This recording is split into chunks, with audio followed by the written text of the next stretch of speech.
बच्चों, हम ये अच्छी तरह से जान चुके हैं कि पुष्प के दो मुख्य भाग होते हैं, एक पुंकेसर स्टेमन और दूसरा स्त्रीकेसर पिस्टिल। स्टेमन यानी पुंकेसर में एंथर्स, परागकोश और फिलामेंट तंतु होते हैं। आइए आज हम जानते हैं पिस्टिल के बारे में, स्त्रीकेसर के बारे में। The innermost part of a flower is called the pistil.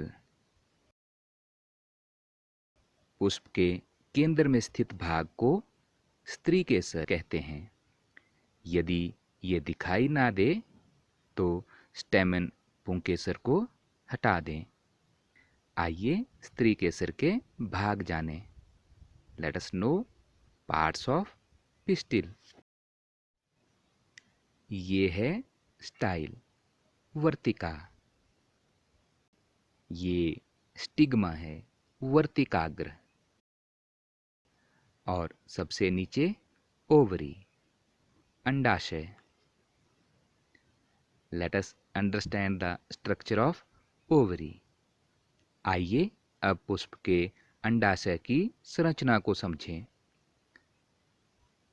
First of all remove all the petals. सबसे पहले सारी पंखुड़ियों को एक एक करके हटा दें।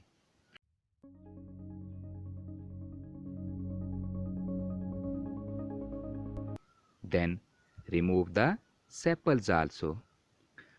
उसके बाद बाह्य दल को भी हटा दें।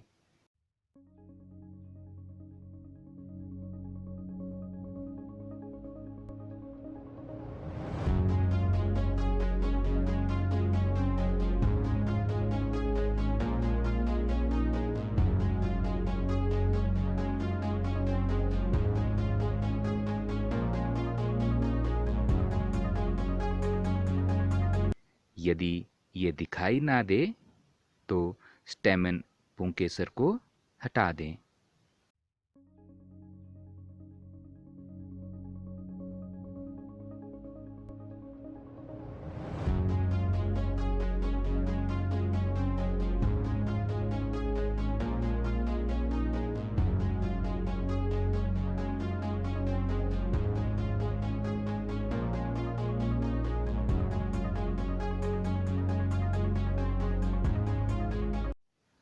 Ovary is the lowest and swollen part of the pistil. अंडाशय स्त्रीकेसर का सबसे निचला और फूला हुआ भाग है। We have to cut the ovary for the study of its structure. अंडाशय की संरचना को जानने के लिए हमें इसे काटना होगा। There are two ways of cutting the ovary. अंडाशय को काटने के दो तरीके हैं। एक, या तो हम इसे बीच में से काट लें, इन द मिडल, और या हम इसे लंबाई में काट लें, ऊपर से नीचे, length wise. After cutting observe the inner parts of the ovary using a lens.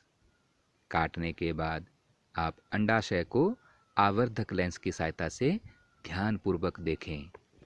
You will observe small bed-like structures inside the ovary.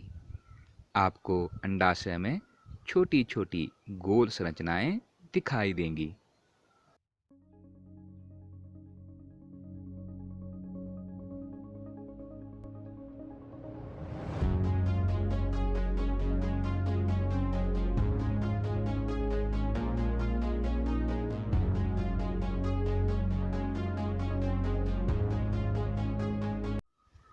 अंडाशय में दिखाई देने वाली ये छोटी छोटी गोल संरचनाएं बीजांड कहलाती हैं। The small bead like structure inside the ovary are called ovules.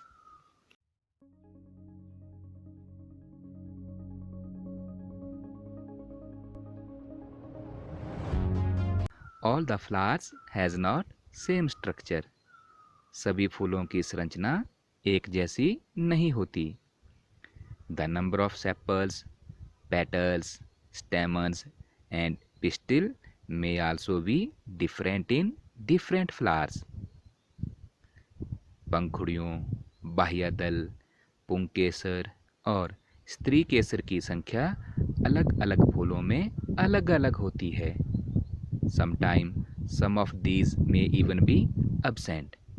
कई बार तो इनमें से कई तो अनुपस्थित होते हैं. हो सकता है किसी में कोई एक भाग हो ही ना. So that's all about the parts of flowers till now.